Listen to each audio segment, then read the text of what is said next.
if we want to go away from prejudice and skepticism and move towards knowledge about others, that's going to bring us openness and joy. Cultural diversity is the opportunity to learn to be more empathetic.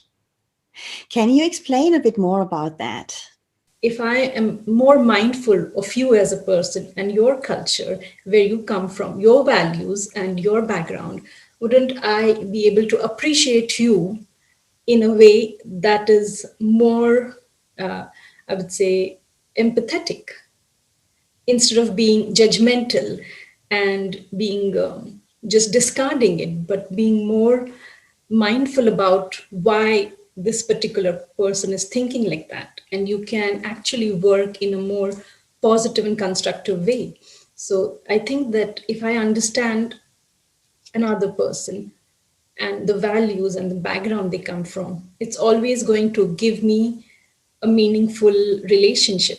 In our diversity, we may have diversity, but we do all have a lot of similarities, and we can connect to people on similarities and diversities together.